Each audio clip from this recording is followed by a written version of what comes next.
രാഷ്ട്രീയ രംഗത്ത് നിൽക്കുന്ന ആരുടെയും കുടുംബത്തിൽ അത്രത്തോളം സമാധാനം ഉണ്ടാകണമെന്നില്ല. ഒരു വൈറൽ ഓട്ടം ഉണ്ടായിരുന്നല്ലോ ഫഹദ് ഫാസിലിന്റെ, അതുപോലെ ഓടിയിട്ടുണ്ടോ? അതുപോലെ ഓടിയിട്ടില്ല. ഇന്ത്യൻ പ്രണയതയൊക്കെ കാണുമ്പോഴൊക്കെ എൻ്റെ വീടിൻ്റെ മുകളിലും അല്ല വീടിൻ്റെ തൊട്ടടുത്തുള്ള കോഴിക്കോടിൻ്റെ മുകളിലും ഒരു ഫ്ലെക്സ് ഉണ്ടായിരുന്ന ഒരു സമയത്ത് ഫ്ലെക്സ് വെറുതെ കളയണ്ടല്ലോ എന്നുള്ളത് കൊണ്ട് ഇവർ കൊണ്ടുവെക്കുന്നതാണ്. കളറിൻ്റെ ഒരു ഗുണം വെറൈറ്റി കളറിന്റെ നമ്പറിൽ എണ്ണം കൂട്ടേണ്ട ഒരു ഗതികേട് വരും. മറ്റേ നമുക്ക് പ്രശ്നങ്ങളൊന്നുമില്ല. അലക്കിയെടുക്കാനൊക്കെ ബുദ്ധിമുട്ടായിരിക്കില്ലേ? നമ്മൾ ചെയ്യുമ്പോൾ പ്രയാസമുള്ളൂ. തൃശ്ശൂരുകാരനാണല്ലോ സുരേഷ് ഗോപിക്ക് ജനീഷ് എത്ര മാർക്ക് കൊടുത്തു? തൃശ്ശൂർ എനിക്ക് വേണം വേണം എന്ന് പറഞ്ഞ് കൊടുത്തു. ക്യാമറ ഓണാക്കിയ പിന്നെ പെട്ടെന്ന് പുള്ളി ഭരചന്ദ്രൻ ഐപിഎസ് ആകുന്നു. അതങ്ങ് വീട്ടിൽ കൊണ്ടുവച്ചാൽ മതി കേട്ടോ. വിമർശനങ്ങളോടുള്ള സമീപനങ്ങളൊക്കെ പേഴ്സണലായിട്ട് എടുക്കുന്നു. വീണ ജോർജിന്റെ ഒരു വേറൊരു പതിപ്പാണ്. ഇരുവർ കണ്ടിരുന്നോ? മോഹൻലാലിനൊക്കെ വലിയ കോമ്പറ്റീഷൻ കൊടുക്കാൻ കഴിയുന്ന ആള് ഇന്ന് കേരളം ഭരിക്കുന്നുണ്ട്. ആളുകളൊക്കെ ചിരിച്ചു കാണുന്നത് നല്ലതാണ്. അപ്പോൾ മുഖ്യമന്ത്രിയും ചിരിക്കട്ടെ, അത് സ്വാഭാവികമായിട്ടുള്ളതല്ലേ. UDF വന്നാൽ ഓരോ വർഷം ഓരോ മുഖ്യമന്ത്രി ആയിരിക്കും നിൽക്കുന്ന ട്രോളുകളൊക്കെ ഇപ്പോൾ KC വേണുഗോപാൽ, രമേശ് ഞാൻ ചെന്നിത്തല, തിരിച്ചു വി. ചോദിക്കട്ടെ, സതീശൻ. LDF വന്നാൽ ആരായിരിക്കും മുഖ്യമന്ത്രി? LDF പല പേരുകൾ വരുന്നില്ലല്ലോ. അതാ പ്രശ്നം. നിങ്ങളുടെ ചാനൽ എത്ര സീറ്റ് തന്നത് എനിക്കറിയില്ല. നിങ്ങൾക്ക് പണി എളുപ്പം കൂടിയല്ലേ? ഇപ്പൊ ലിസ്റ്റ് കണക്കുകളൊന്നും ശരിയാകുന്നില്ലല്ലോ. ആഡ് ചെയ്തില്ലല്ലോ. അതെ, പൊട്ടിത്തെറി, പിന്നെ യുക്കോമേഴ്സിൽ പൊട്ടിത്തെറി. ഇപ്പം ഞാനിങ്ങനെ ആ പൊട്ടിത്തെറിച്ച് പോയാൽ അവിടെ നിന്ന് കൂട്ടിക്കൊണ്ട് വെച്ചാലല്ല. ഞാൻ SFA ആകുമെന്നുള്ള വലിയ ഭയം എൻ്റെ അച്ഛനുണ്ടായിരുന്നു. ഇത്തവണ കാറ്റ് ആഞ്ഞു വീശി തുടങ്ങിയിട്ടുള്ളത് അത് UDFിലേക്കാണ്. ഞാൻ എപ്പോഴും വീട്ടിൽ രാഷ്ട്രീയം സംസാരിക്കുമ്പോൾ പറയുന്ന കാഴ്ചപ്പാടുകളിലൊക്കെ കുറച്ചും കൂടി കുറച്ച് ലെഫ്റ്റ് ഓറിയൻറ്റഡ് ആയിട്ട് സംസാരിക്കുന്നതുകൊണ്ട് ലെഫ്റ്റ് ഓറിയൻറ്റഡ് ആകുന്ന ആളുകളെല്ലാം CPM ആകണം, SFA ആകണമെന്നില്ലല്ലോ. പൊളിറ്റിക്കൽ ക്രിഞ്ച് ഏറ്റവും കൂടുതൽ പറയുന്നൊരു പാർട്ടി SFA ആണെന്ന് എനിക്ക് തോന്നിയിട്ടുണ്ട്. ഗുൽമോഹർ പൂക്കുമ്പോൾ എന്നൊക്കെ പറഞ്ഞിട്ടൊക്കെ. രാഷ്ട്രീയ തിരക്ക് മാറ്റി നിർത്തിയ ജനീഷിന് എന്ത് ചെയ്യാനായിട്ടും ഇഷ്ടം? ഇപ്പോൾ വേറൊരു ഇഷ്ടമില്ല. ഇത് തന്നെയാണ് ഒരു 10-21 വർഷക്കാലത്തോളമായിട്ടുള്ള ജീവിതത്തിൻ്റെ പ്രധാനപ്പെട്ട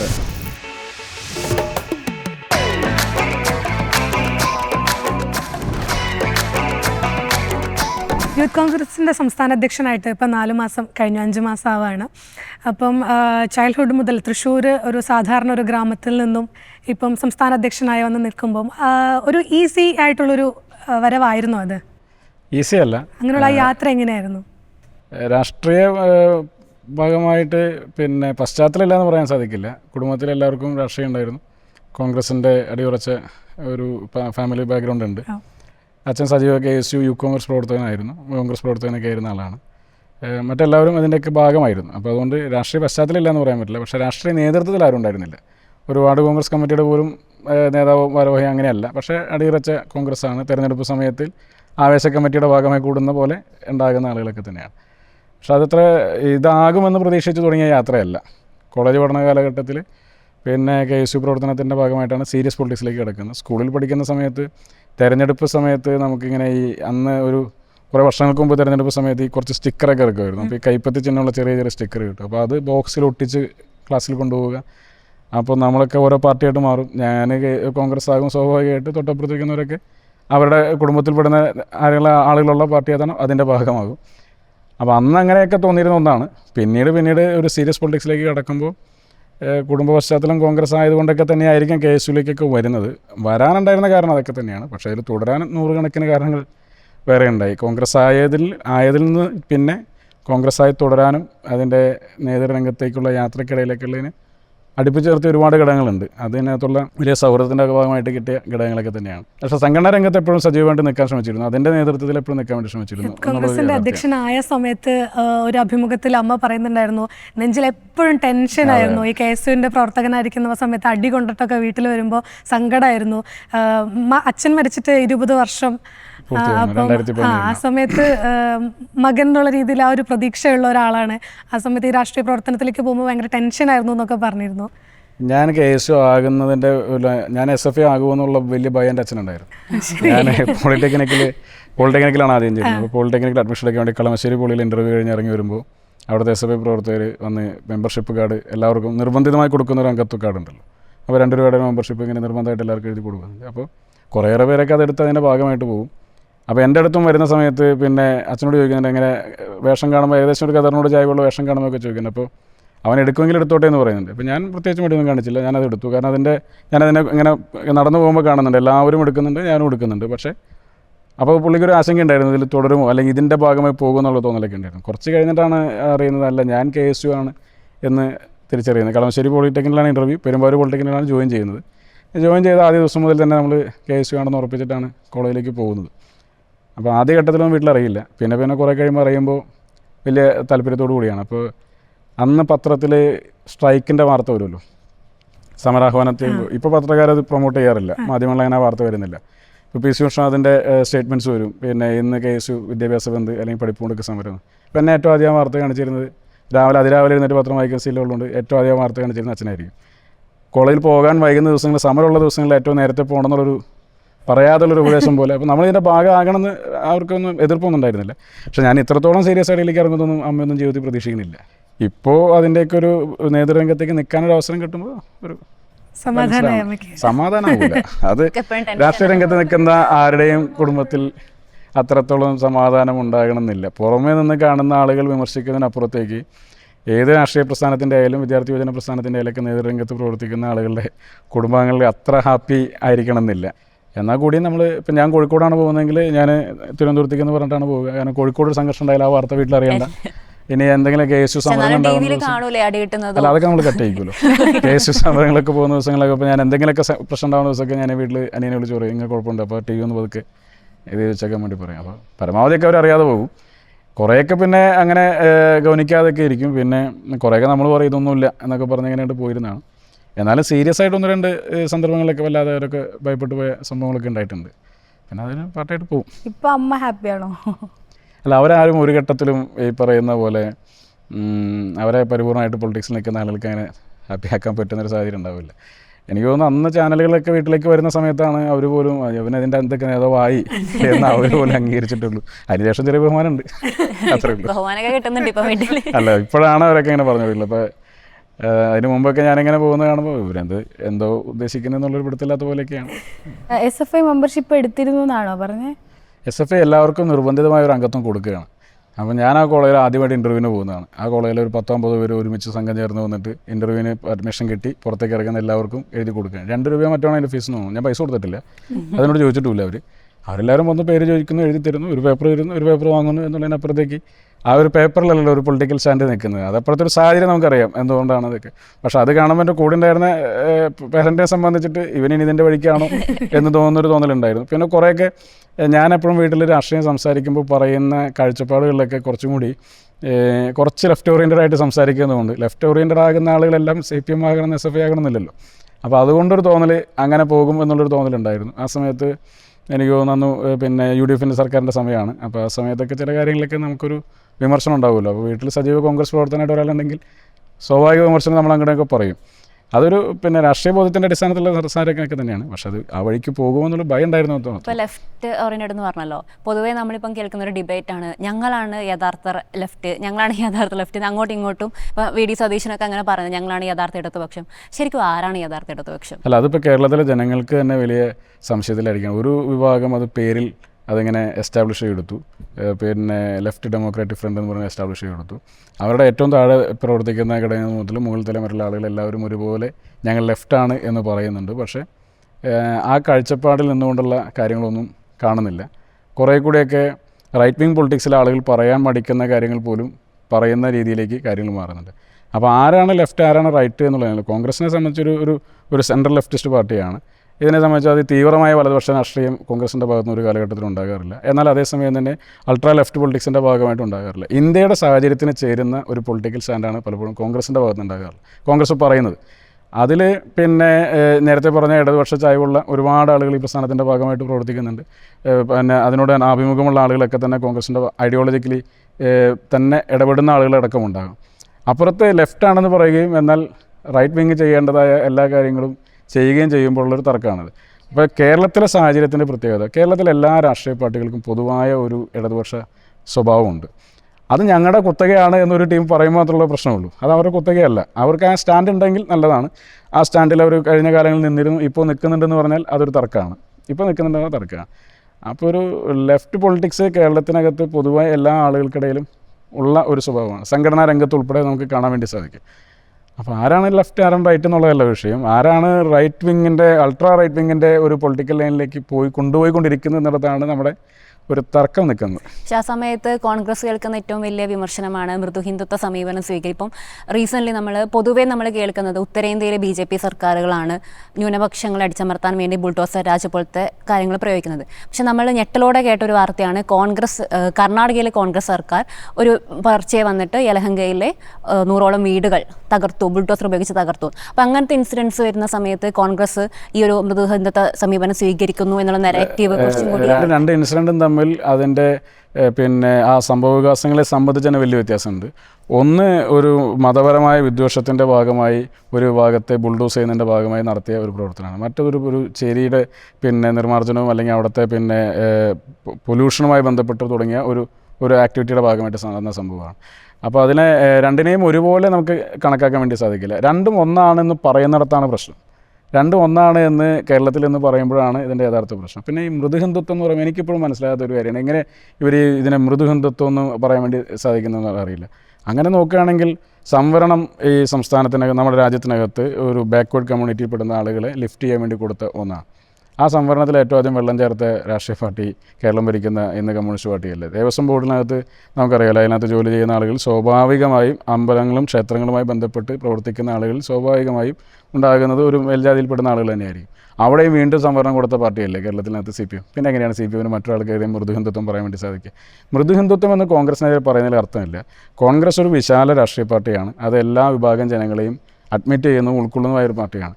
അപ്പോൾ ചില സമയങ്ങളിൽ CPM പറയുന്നത് ഞങ്ങൾക്ക് മൃദുഹിന്ദുത്വമാണെന്നാണ്, BJP പറയുന്നത് ഞങ്ങൾ ഭയങ്കര മുസ്ലിം അപ്പീസ്മെൻ്റ് ആണെന്നാണ്, മുസ്ലിം സമുദായത്തോട് ഭയങ്കരമായി, ന്യൂനപക്ഷങ്ങളെ ഭയങ്കരമായിട്ട് അവർക്ക് വേണ്ടി മാത്രം നിലകൊള്ളുന്നതാണ്. അപ്പോൾ BJPക്ക് ഞങ്ങളെ സംബന്ധിച്ചുള്ള ആരോപണം എന്ന് പറയുന്നത് ഞങ്ങൾ ന്യൂനപക്ഷങ്ങൾക്ക് വേണ്ടി മാത്രം നിൽക്കുന്നു. CPM ഞങ്ങളെപ്പറ്റി കേരളത്തിനകത്ത് ആരോപിക്കുന്നു ഞങ്ങൾ ഭൂരിപക്ഷത്തിൻ്റെ സമയം കൊടുക്കും. ഇതെന്താണ് അതിൻ്റെ പ്രശ്നം വെച്ചാൽ എല്ലാവരും ഉൾക്കൊണ്ട് പോവുക എന്നുള്ളതാണ് അതിൻ്റെ കാര്യം. കോൺഗ്രസിന് മൃദുഹിന്ദുത്വം ഉണ്ടെന്ന് പറഞ്ഞാൽ അംഗീകരിക്കാൻ കഴിയില്ല, പക്ഷേ കോൺഗ്രസിന് ഹിന്ദുയിസം ഉണ്ടെന്ന് പറഞ്ഞാൽ അത് ശരിയാണ്. ഇരുവർ കണ്ടിരുന്നോ? പണ്ട് സിനിമ കണ്ടു. ഇപ്പോൾ ഇരുവറിൻ്റെ ട്രെയിലർ കണ്ടപ്പോൾ മനസ്സിലായ കാര്യം, നമ്മൾ കണക്കാക്കുന്നത് മലയാളത്തിലെ ഏറ്റവും മികച്ച നടൻ മോഹൻലാലാണെന്നുള്ളതാണ്. പക്ഷേ മോഹൻലാലിനൊക്കെ വലിയ കോമ്പറ്റീഷൻ കൊടുക്കാൻ കഴിയുന്ന ആൾ ഇന്ന് കേരളം ഭരിക്കുന്നുണ്ട് എന്ന് അഭിമുഖം കണ്ടാലറിയാം. അങ്ങനെ ആളുകളൊക്കെ നിങ്ങൾ നേരത്തെ തുടക്കത്തിൽ പറഞ്ഞ പോലെ ആളുകളൊക്കെ ചിരിച്ച് കാണുന്നത് നല്ലതാണ്. അപ്പോൾ മുഖ്യമന്ത്രിയും ചിരിക്കട്ടെ. അദ്ദേഹം ചെടിക്ക് വെള്ളം ഒഴിക്കുന്നു, പട്ടിക്ക് തീറ്റ കൊടുക്കുന്നു, കാക്കയ്ക്ക് വെള്ളം വെച്ച് കൊടുക്കുന്നു, അതൊക്കെ കാണുന്നതൊക്കെ പോസിറ്റീവ്. മുഖ്യമന്ത്രിയുടെ ഒരു വലിയ ചിരി ഇന്നലെ കേരളം കണ്ടു, നൈസമോളം അടിയിലിരുത്തി വെച്ചിട്ടുള്ള ഒരു ചിരി. അപ്പം ഒരു ഭാഗത്ത് സർക്കാരിന്റെ ടൗൺഷിപ്പ് വരുന്നു, ലീഗിന്റെ വീടുകൾ വരുന്നു. എന്നായിരിക്കും ദുരിതബാധിതർക്ക് കോൺഗ്രസിന്റെ വീട്ടിലൊന്ന് കിടന്നുറങ്ങാൻ? കഴിഞ്ഞ ദിവസമാണ് കോൺഗ്രസിന്റെ ഭവന പദ്ധതിയുടെ തറക്കല്ലിടൽ രാഹുൽ ഗാന്ധി നടത്തിയത്. അവിടെ ഞാൻ ആ ദുരന്തമുണ്ടായ സമയത്ത് അന്നത്തെ സംസ്ഥാന യൂത്ത് കോൺഗ്രസ് പ്രസിഡന്റ് രാഹുൽ മാങ്കൂട്ട് ഉൾപ്പെടെ ഞാനും അഭിമാർക്ക് ഉൾപ്പെടെ ഞങ്ങൾ ഏതാണ്ട് ഒരു 10-15 ദിവസത്തോളം അവിടെ ഉണ്ടായിരുന്നതാണ്. അവിടെ യൂത്ത് കോൺഗ്രസിൻ്റെയും കോൺഗ്രസിൻ്റെയൊക്കെ ഭാഗമായിട്ടുള്ള ആളുകളൊക്കെ, മേപ്പാടി പഞ്ചായത്തിലെ പല ചെറുപ്പക്കാരും അവിടുത്തെ ജനപ്രതിനിധികൾ കൂടിയായിരുന്നു, യൂത്ത് കോൺഗ്രസ് ആളുകളൊക്കെ തന്നെ. അപ്പോൾ അവരെല്ലാം വളരെ സജീവമായിട്ട് കുറേ ദിവസങ്ങളുണ്ടായിരുന്നതാണ്. അപ്പോൾ അവിടെ വെച്ച് ഞങ്ങൾ അവിടുത്തെ ആളുകളുമായിട്ടുള്ള ഇടപെടലും അവിടെയുള്ള ആളുകൾക്കിടെ പ്രയാസങ്ങളൊക്കെ കണ്ട സമയത്ത് ഞങ്ങൾക്ക് തോന്നിയ രാശിയാണ് നമ്മളെ കൊണ്ട് ചെയ്യാൻ കഴിയുന്ന ഒരു ഇടപെടൽ ഉണ്ടാകണം എന്നുള്ളതിൻ്റെ ഭാഗമായിട്ട് ഒരു ഭവന പദ്ധതി പ്രഖ്യാപിച്ചത്. അവിടെ സംഭവിച്ചൊരു കാര്യം, അന്നത് പ്രഖ്യാപിക്കുന്ന സമയത്ത് സർക്കാർ ഭൂമി തരുമെന്നുള്ള ഒരു പ്രതീതിയിലാണ് എല്ലാ സന്നദ്ധ സംഘടനകളും ഭവന പദ്ധതികൾ പ്രഖ്യാപിക്കുന്നത്.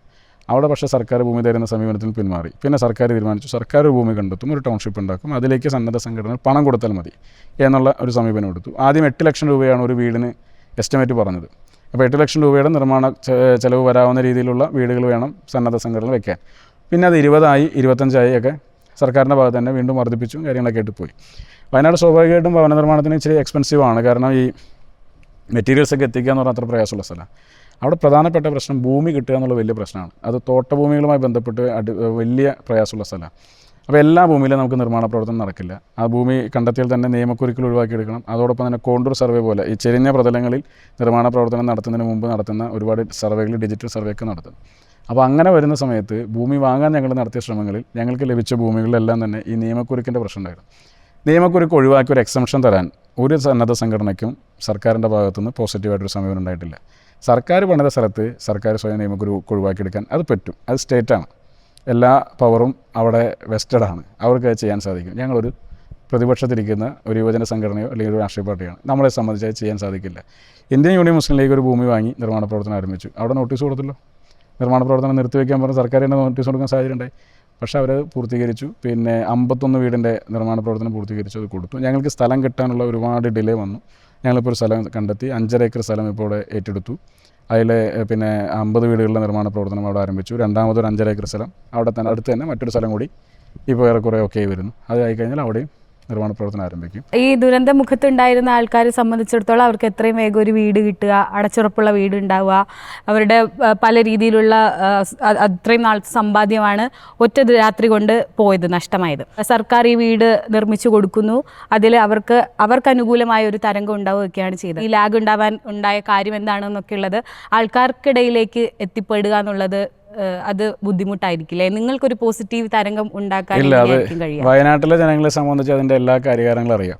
കാരണം അവരവിടെ വർഷങ്ങളായി ജീവിക്കുന്നവരാണ്, അവരവിടെ വീട് വെച്ചവരും വീട് വെക്കുന്ന ആളുകളൊക്കെ തന്നെ. CPM പ്രവർത്തകരെ തൃപ്തിപ്പെടുത്താനാണ് ചെറിയ പ്രയാസം ഉണ്ടാവുക. അത് നമ്മളെ കൊണ്ട് സാധിക്കുന്ന ഒരു കാര്യമല്ല. നമ്മളെ കൊണ്ടൊന്നല്ല, എനിക്ക് തോന്നുന്നു. പിന്നെ ഇത്തരം ഒരു പ്രചരണങ്ങളിലൊക്കെ കമ്മ്യൂണിസ്റ്റ് പാർട്ടിയുടെ ആളുകളെ പിന്തിരിപ്പിക്കാനോ അല്ലെങ്കിൽ പറഞ്ഞ് മനസ്സിലാക്കാനോ ദൈവം തമ്പുരാൻ വിചാരിച്ച പോലെ നടക്കുന്ന കാര്യമല്ല. അത് അങ്ങനെ ഒരു രീതിയിൽ അങ്ങോട്ട് പോകും.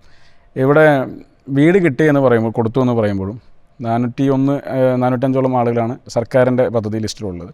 സർക്കാരിൻ്റെ ലിസ്റ്റിന് പുറത്ത് നിൽക്കുന്ന കുറേ ആളുകളുണ്ട് അവിടെ. ഈ ദുരന്ത സമയത്ത് കുടുംബാംഗങ്ങൾ നഷ്ടപ്പെട്ട, ഭവനം നഷ്ടപ്പെട്ടു പോയ സർക്കാരിൻ്റെ ലിസ്റ്റിന് പുറത്ത് നിൽക്കുന്ന ആളുകളുണ്ട്. ഞങ്ങൾക്ക് ഉൾപ്പെടെ കുറേ രേഖകളുണ്ട്. അപ്പോൾ ആർക്കും വീട് കിട്ടുന്ന സാഹചര്യം ഇതിൻ്റെ ഭാഗമായിട്ടില്ല. 178 വീടാണ് സർക്കാരിൻ്റെ കൈമാറുന്ന പ്രഖ്യാപനം നടത്തിയത്. അവിടെ ഇപ്പോൾ നിർമ്മാണ പ്രവർത്തനം പൂർത്തീകരിക്കപ്പെട്ടിട്ടില്ല. അതിൻ്റെ ഒരു കോമൺ ഡ്രെയിനേജ് ഉൾപ്പെടെയുള്ള സംവിധാനങ്ങളൊക്കെ ആയതുകൊണ്ട് തന്നെ അതിൻ്റെ എല്ലാ പ്രവർത്തനവും കഴിഞ്ഞാൽ മാത്രമേ അവർക്ക് താമസയോഗ്യമാവുകയുള്ളൂ. എന്നതിനല്ലാതെ അത്രയും കഴിഞ്ഞാൽ നമ്മളതിനെ വിമർശന ബുദ്ധിയോട് കൂടിയിട്ടല്ല, പോസിറ്റീവ് തന്നെ കാണും. ഇനിയും കിടക്കുന്നുണ്ട്. ഇനിയും 200-ൽ പരം ആളുകൾക്ക് അവിടെ ഭവനം കിട്ടാനായിട്ട് നിർമ്മാണ പ്രവർത്തനം തുടങ്ങാനായിട്ടുണ്ട്. അപ്പോൾ 1-ാം ഘട്ട നിർമ്മാണ പ്രവർത്തനമാണ് പൂർത്തീകരിച്ചെന്നാണ് ഇന്നലെ പിണറായി വിജയൻ മുഖ്യമന്ത്രി പറഞ്ഞത്. അപ്പോൾ നമ്മൾ പറയുന്നത് 1.5 വർഷക്കാലത്തിൻ്റെ ഡിലേ ഒരു സ്റ്റേറ്റിന് വന്ന ഡിലേ ഉണ്ട്. 773 കോടി രൂപ അക്കൗണ്ടിലുണ്ടായിരുന്ന ഒരു സ്റ്റേറ്റ് ഗവൺമെൻറ് വന്ന ഒരു ഡിലേ ഉണ്ട്. ആ ഡിലേയെ മറച്ചു പിടിക്കാൻ വേണ്ടി എവിടെയാണ് യൂത്ത് കോൺഗ്രസിൻ്റെ വീട്, എവിടെയാണ് കോൺഗ്രസിൻ്റെ വീടെന്ന് ചോദിച്ചുകൊണ്ടിരിക്കുന്നത്. കോൺഗ്രസിൻ്റെയും യൂത്ത് കോൺഗ്രസിൻ്റെയും പ്രഖ്യാപിച്ച വീടുകളോ ലീഗിൻ്റെ പ്രഖ്യാപിച്ച വീടുകളോ മറ്റ് സന്നദ്ധ സംഘടന പ്രഖ്യാപിച്ച വീടുകളോ അതൊരു മാൻഡേറ്ററി പ്രോസസ്സിൻ്റെ ഭാഗമായിട്ടുള്ളൂ. നമ്മൾ കൊടുക്കുന്നൊരു സർവീസിൻ്റെ ഭാഗമായി, നമ്മളുടെ ഒരു കമ്മിറ്റ്മെൻറ്റിൻ്റെ ഭാഗമായി, സോഷ്യൽ കമ്മിറ്റ്മെൻറ്റിൻ്റെ ഭാഗമായിട്ട് പറഞ്ഞു. സ്റ്റേറ്റിൻ്റെ അങ്ങനെയാണോ? സ്റ്റേറ്റിൻ്റെ ഒരു സോഷ്യൽ കമ്മിറ്റ്മെൻറ്റ് മാത്രമായിട്ട് കണക്കാക്കേണ്ട ഒന്നാണ്. സ്റ്റേറ്റിൻ്റെ ഡ്യൂട്ടിയാണിത്. അവിടെ ഒരു പ്രളയം ഉണ്ടായി, മനുഷ്യനെ കൊണ്ട് തടഞ്ഞു നിർത്താൻ സാധിക്കാത്ത വലിയ ദുരന്തം ഉണ്ടായി, ആളുകളുടെ ജീവൻ നഷ്ടപ്പെട്ടു, കുടുംബ പശ്ചാത്തലങ്ങൾ, വീടുകൾ മുഴുവനായി കുത്തിയൊലിച്ചു പോയി, വരുമാന മാർഗ്ഗങ്ങൾ പരിപൂർണമായിട്ട് ഇല്ലാതെയായി. അവരെ റീബിൽഡ് ചെയ്ത് ലൈഫിലേക്ക് തിരിച്ചു കൊണ്ടുവരേണ്ട പ്രൈമറി റെസ്പോൺസിബിലിറ്റി ആരെയാണ്? സ്റ്റേറ്റിൻ്റെയാണ്. അതിന് 1.5 കൊല്ലത്തെ ഡിലേ അതൊരു തരംഗത്തിൽ, ഇപ്പോൾ കൊടുക്കുമ്പോൾ മാത്രം വരുന്നൊരു തരംഗത്തിൽ, അല്ലെങ്കിൽ അവിടെ കൂടി നിൽക്കുന്ന ആളുകൾ അടിക്കുന്ന കയ്യടിയിലും കൂക്കുവിളിയിലും മാത്രം ഒതുക്കി നിർത്താവുന്നൊരു കാര്യമാണ്. ഒതുക്കി നിർത്താവുന്ന കാര്യമല്ല എന്നുള്ളതാണ് ഞാൻ മനസ്സിലാക്കുന്നത്. ആ നാട്ടിലെ ജനങ്ങളെ സംബന്ധിച്ച് അതെല്ലാം ബോധ്യമുള്ള ആളുകളാണ്. അവിടെ വയനാട്ടിലോ കൽപ്പറ്റയിലോ ഞങ്ങൾക്ക് ഇതിൻ്റെ പേരിൽ ഒരു ഡാമേജ് ഉണ്ടാകുമെന്ന് ഞങ്ങളാരും പ്രതീക്ഷിക്കുന്നില്ല. പൊതുവേ കോൺഗ്രസിന് ഏറ്റവും കൂടുതൽ വിമർശനം വരുന്നത് വേദിയിലുള്ളതിനെക്കാട്ടി ആൾക്കാരായിരിക്കും സ്റ്റേജിൽ നിന്ന്. സ്റ്റേജ് നിറഞ്ഞിട്ടുണ്ടാവും നേതാക്കന്മാരെ വെച്ചിട്ട്. അപ്പോൾ പരസ്പരം അങ്ങോട്ടും ഇങ്ങോട്ടും ഉന്തും തള്ളും, മൈക്കിന് വേണ്ടി അടി. കുറച്ചും കൂടി പക്വമായിട്ട് കോൺഗ്രസ് നേതാക്കൾ പെരുമാറേണ്ടതില്ലേ? അത് അങ്ങനെ കോൺഗ്രസിൻ്റെ മാത്രം ഒരു കുഴപ്പമല്ല, അതിൽ കുറച്ചൊക്കെ മാറ്റേണ്ട കാര്യങ്ങളൊക്കെ ഉണ്ട്. പക്ഷേ ഞങ്ങൾ പൊതുവെ യൂത്ത് കോൺഗ്രസ് വേദികളിൽ നിങ്ങൾ അങ്ങനെ കാണുന്നുണ്ടാവില്ലല്ലോ. അതിൻ്റെ ഒരു പ്രശ്നം, അത് കോൺഗ്രസ് ഒരു വലിയ പ്ലാറ്റ്ഫോം ആകുന്നതിൻ്റെ ഒരു പ്രയാസം ഉണ്ടാവും.